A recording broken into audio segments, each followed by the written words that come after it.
Hello everyone. मैं अभिनव कुमार दुबे आप सभी का बहुत बहुत एक बार फिर से स्वागत करता हूं आपके अपने यूट्यूब चैनल प्रोग्रामिंग प्रो में।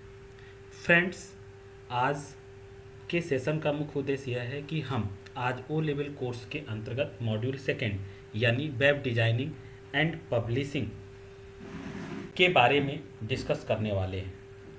Friends, web designing and publishing के अंतर्गत हम चैप्टर फर्स्ट और टॉपिक वेबसाइट्स के बारे में आप लोगों को बताने जा रहे हैं। इसके पहले जो हमने पहला वीडियो अपलोड किया इस चैनल पे, वो भी चैप्टर फर्स्ट और टॉपिक नेटवर्किंग था। आज का जो वीडियो है वो चैप्टर फर्स्ट और टॉपिक जो है वो वेबसाइट्स है। ये सेकेंड वीडियो है इस मॉड्यूल का। तो शुरू करते हैं आज के सेशन को कंटेंट्स के साथ। फ्रेंड्स, आज सबसे पहले हम बात करेंगे वर्किंग ऑफ वेबसाइट्स, यानी वेबसाइट्स किस तरीके से काम करता है, इसके बारे में हम बात करेंगे। इसके बाद हम समझेंगे कि वेब पेज क्या होता है, और फिर हम सबसे महत्वपूर्ण टॉपिक के बारे में बात करेंगे, front end and back and क्या होता है, front end versus back and के बारे में हम डिस्कस करेंगे। तो आगे बढ़ते हैं और ये जानते हैं कि वर्किंग ऑफ वेबसाइट्स, यानी वेबसाइट्स किस तरीके से वर्क करती है, किस तरीके से यूज़र का रिक्वेस्ट सर्वर तक जाता है, इसके बारे में हम समझेंगे। तो फ्रेंड्स, जैसा कि हम जानते हैं कि जब हम किसी वेबसाइट्स को एक्सेस करते हैं तो जो प्रोग्राम हम वेबसाइट को एक्सेस करने के लिए यूज करते हैं उसका नाम होता है ब्राउज़र। जैसा कि आप जानते हैं कि ब्राउज़र एक क्लाइंट साइड प्रोग्राम है जो क्लाइंट मशीन पे इंस्टॉल्ड होता है, और यूज़र जब किसी भी वेबसाइट्स को एक्सेस करता है तो उस वेबसाइट्स का यूआरएल ब्राउज़र के एड्रेस बार में टाइप करता है। तो वेबसाइट्स को हम एक्सेस करते हैं ब्राउज़र के माध्यम से, जो आपके पीसी यानी पर्सनल कंप्यूटर या आप लैपटॉप से एक्सेस कर रहे हैं तो लैपटॉप में, या अगर आप मोबाइल में भी इंटरनेट को एक्सेस कर रहे हैं तो आपके मोबाइल में भी कोई ना कोई ब्राउज़र इंस्टॉल होना चाहिए जिससे कि आप वेबसाइट्स को एक्सेस करते हो। तो एक तरीके से हम कह सकते हैं कि क्लाइंट रिक्वेस्ट को सर्वर तक ले जाने के लिए क्लाइंट साइड पे जो प्रोग्राम इंस्टॉल्ड है वो आपका ब्राउज़र कहलाता है। इसीलिए ब्राउज़र एक क्लाइंट ओरिएंटेड प्रोग्राम होता है जो क्लाइंट के रिक्वेस्ट को सर्वर तक ले जाता है। अगर इसको हम इस तरीके से समझें, स्टेप्स बाय स्टेप्स कि किस तरीके से एक यूज़र की रिक्वेस्ट सर्वर तक जाता है और आफ्टर दैट सर्वर से किस तरीके से रिस्पॉन्ड पेजेज को यूज़र मशीन पे डिस्प्ले किया जाता है। तो first of all step first ये है कि जिस भी वेबसाइट्स को आप एक्सेस करना चाहते हैं उस वेबसाइट्स का यूआरएल आप अपने ब्राउज़र में टाइप करते हो। फॉर एग्जांपल, जैसे अगर आप गूगल को ओपन करना चाहते हो तो आप सपोज दैट आपके सिस्टम पे ब्राउज़र गूगल क्रोम है या मोजिला फायरफॉक्स है, तो आप ब्राउज़र ओपन करते हो। स्टेप सेकेंड में जो एड्रेस बार होता है वहाँ पर आप टाइप करते हो www.google.com। अब जैसे आप टाइप करके एंटर करते हो तो आपका जो ब्राउज़र होता है उस ब्राउज़र से रिक्वेस्ट HTTP प्रोटोकॉल के माध्यम से DNS सर्वर पे जाता है। DNS सर्वर उस पर्टिकुलर वेब सर्वर का जिसके वेब पेजेज को यूज़र एक्सेस करना चाहता है उसका IP एड्रेस प्रोवाइड कर देता है। आफ्टर दैट जो DNS सर्वर के द्वारा जो IP एड्रेस ब्राउज़र को भेजा जाता है वो ब्राउज़र फिर उस पर्टिकुलर वेब सर्वर पे रिक्वेस्ट को भेजता है। फिर उस वेब सर्वर पे यूज़र की जो IP एड्रेस की रिक्वेस्ट होती है वो प्रोसेस होती है, और जो रिजल्टेंट पेज होता है वो ब्राउज़र के माध्यम से HTTP प्रोटोकॉल के माध्यम से क्लाइंट मशीन के ब्राउज़र पे डिस्प्ले कर दिया जाता है। तो इस तरीके से प्रॉपर यूज़र का रिक्वेस्ट सर्वर तक जाता है और सर्वर पे प्रोसेस होने के बाद यूज़र के ब्राउज़र पे रिजल्टेंट पेज डिस्प्ले हो जाता है। आइए इसको हम एक पिक्चर के माध्यम से समझते हैं कि किस तरीके से एक्चुअल में एक वेबसाइट्स वर्क करता है। तो सबसे पहले अगर आप देखेंगे तो यहाँ पर ये यूज़र है, इस फिगर में आपको दिख रहा होगा। सबसे पहले यूज़र क्या करेगा, ब्राउज़र ओपन करेगा। स्टेप फर्स्ट में जैसे मैंने आपको एग्जांपल बताया कि आपने www.google.com आपने टाइप किया। अब ब्राउज़र के माध्यम से रिक्वेस्ट आपका डीएनएस सर्वर पे जाएगा। ये आप जानते होंगे, इसको डोमेन नेम सर्वर बोलते हैं। बेसिकली डोमेन नेम सर्वर क्या होता है कि जितने भी डोमेन नेम सर्वर बेसिकली जितने भी डोमेन्स बने होते हैं उनको मेंटेन करने के लिए एक सर्वर बनाया जाता है और उनको बोला जाता है डोमेन नेम सर्वर। अब यहाँ पर जो आपने google.com टाइप किया है, www.google.com जो आपने टाइप किया है, ये बेसिकली क्या है, ये रीडेबल नेम है, क्योंकि हम हर वेबसाइट्स का आईपी एड्रेस तो याद कर नहीं सकते।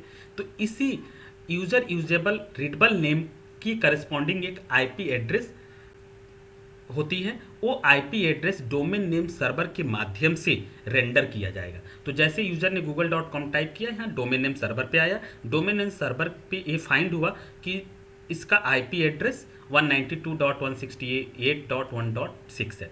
अब ये ब्राउज़र पे ट्रांसफर कर दिया जाएगा। फिर ब्राउज़र के द्वारा ये उस वेब सर्वर पे इस आईपी एड्रेस को ट्रांसफ़र किया जाएगा। और जब इस वेब सर्वर पे ये आईपी एड्रेस यहाँ पे जब रिक्वेस्ट आएगा इस वेब सर्वर पे, तो वेब सर्वर इस रिक्वेस्ट को प्रोसेस करेगा। जो भी रिजल्टेंट पेज है वो फिर से ब्राउज़र पे क्या करेगा, ट्रांसफ़र कर देगा। जब ब्राउज़र पे ट्रांसफ़र कर देगा तो फाइनली वो पेज यूज़र के सामने डिस्प्ले हो जाता है। तो इस तरीके से टोटल 6 स्टेप्स इन्वॉल्व हैं अगर आप कोई एक पर्टिकुलर वेबसाइट्स को एक्सेस करते हो। तो उम्मीद करता हूँ कि आपको ये बात समझ में आ गई होगी कि किस तरीके से एक वेबसाइट्स काम करता है, किस तरीके से क्लाइंट मशीन से सर्वर मशीन पर रिक्वेस्ट प्रोसेस होता है, रिजल्टेंट पेज किस तरीके से यूजर मशीन पे फाइनली डिस्प्ले होता है। आगे बढ़ते हैं और हम बात करते हैं कि वेब पेजेज क्या होते हैं। तो जैसा कि हम जानते हैं कि वेब पेज एक सिंगल पेज होता है जिसको ब्राउज़र पे एट ए टाइम डिस्प्ले होता है, और जब मल्टीपल पेजेज आपस में इंटरलिंक होते हैं जिनका एक पर्टिकुलर डोमेन नेम प्रोवाइड कर दिया जाता है, तब वो बन जाता है वेब पेज। तो वेब पेज किसी न किसी एक पर्टिकुलर प्रोग्रामिंग लैंग्वेज में डेवलप किया जाता है, और डेवलप करने के बाद पर्टिकुलरली उन पेजेस को आपस में लिंक कर दिया जाता है और एक डोमेन नेम दे दिया जाता है। इस तरीके से एक कंप्लीट हमारी वेबसाइट्स बनती है।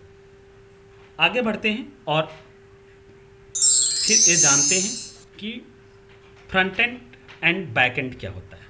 फ्रेंड्स, जैसा कि हम जानते हैं कि जब हम कोई भी सॉफ्टवेयर यूज करते हैं तो उसके दो पार्ट होते हैं, एक फ्रंट एंड होता है, दूसरा बैक एंड होता है।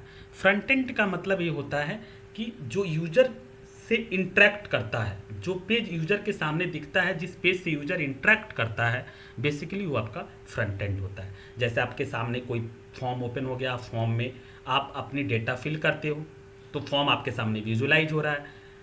इसी तरीके से मेनू बार है, डायलॉग बॉक्सेस हैं, ये जितने भी चीज़ें यूजर को इंटरेक्ट करने के लिए यूज होती हैं वो सारे फ्रंट एंड पार्ट कहलाते हैं। लेकिन जैसे कि एग्जांपल, अगर आपने एक फॉर्म बनाया, फॉर्म आपके सामने ओपन हुआ और आप जब डेटा फिल करके जब आप सबमिट कर देते हो तो वो डेटा फर्दर जाके किसी सर्वर पे स्टोर होता है। तो उस मशीन से डेटा जब ट्रांसफर्ड होता है, सर्वर पे जाके स्टोर होता है, वो बेसिकली क्या है, वो बैकएंड का होता है। तो बैकएंड से यूजर डायरेक्टली इंटरेक्ट नहीं होता है, लेकिन फ्रंट एंड वो पार्ट होता है जिससे यूजर इंटरेक्ट होता है। तो इस तरीके से आप कह सकते हो कि सॉफ्टवेयर का वो पार्ट जो यूजर के सामने डिस्प्ले हो रहा हो, यूजर जिससे इंटरेक्ट होता हो, वो बैकएंड कहलाता है, सॉरी फ्रंट एंड कहलाता है। बेसिकली क्लाइंट ओरिएंटेड कहलाता है, क्लाइंट एंड कहलाता है। और वो पार्ट जो यूजर डायरेक्टली जिससे इंटरेक्ट नहीं होता है, जो सर्वर साइड पे रन होता है, वो बेसिकली बैकएंड कहलाता है। बहुत सारी ऐसी लैंग्वेजेज होती हैं जो फ्रंट एंड डिजाइनिंग डेवलप के लिए यूज होती हैं। जैसे अब कोई फॉर्म आपको डिजाइन करना है तो HTML है, जिसको हम लोग हाइपर टेक्स्ट मार्कअप लैंग्वेज बोलते हैं, CSS है, कास्केडिंग स्टाइल शीट है, जावा स्क्रिप्टिंग है। तो ये सारी लैंग्वेजेज का यूज करके हम फ्रंट एंड बनाते हैं। और बैक एंड का मतलब ये हो गया कि सीधे डेटाबेस या वो प्रोग्राम जो सर्वर साइड पर रन हो रहा हो, जो क्लाइंट डायरेक्टली इंटरेक्ट नहीं करता है, तो वो पार्ट आपका बैक एंड कहलाता है। बैक एंड के लिए भी बहुत सारे लैंग्वेजेस का यूज होता है। बेसिकली डेटाबेस से रिलेटेड जितने भी ऑपरेशंस होते हैं किसी सॉफ्टवेयर में, वो बैकएंड के अंतर्गत आते हैं। इसके लिए बहुत सारे लैंग्वेजेज यूज होते हैं, जैसे PHP है, ASP एक्टिव सर्वर पेजेज बोलते हैं, pre processor hyper text PHP का पूरा नाम होता है, JSP है, जावा सर्वर पेजेज है, जावा है, पाइथन है, रूबी ऑन रेल है। ये बेसिकली वो सारी लैंग्वेजेज हैं जो बैकएंड के लिए बनाई जाती हैं, यानी सर्वर साइड एप्लीकेशन बनाने के लिए, प्रोग्राम बनाने के लिए यूज किया जाता है। जावा स्क्रिप्ट के द्वारा हम फ्रंट एंड भी डिजाइन करते हैं और बैक एंड भी डिजाइन करते हैं। तो मेरे ख्याल से आपको ये बात समझ में आ गई होगी कि फ्रंट एंड बैक एंड क्या होता है। फ्रंट एंड जो यूजर के सामने डिस्प्ले होता है, यूजर जिससे इंटरेक्ट होता है, अपनी रिक्वेस्ट यूजर जिसके माध्यम से दे सकता है, वो पार्ट, चाहे वो मेनू हो गया, मेनू बार हो गया, चाहे डायलॉग बॉक्सेज हो गया, चाहे वो फॉर्म हो गया, ये सारे जो यूजर डायरेक्टली जिससे इंटरेक्ट हो रहा है वो फ्रंट एंड है। बाकी का जो काम जो सर्वर एंड पे होता है वो बैक एंड होता है। बेसिकली डेटाबेस से रिलेटेड जो भी काम होते हैं वो बैक एंड के होते हैं। तो उम्मीद करता हूँ फ्रेंड्स कि आज के इस सेशन में हम लोगों ने 3 टॉपिक्स कवर किए हैं। सबसे पहले कि working of websites, web page क्या होता है, front end versus back and क्या होता है, ये तीनों ही टॉपिक्स आपको समझ में आ गई होगी। तो फिर हम मिलते हैं आपसे नेक्स्ट वीडियो में न्यू टॉपिक के साथ। Thank you.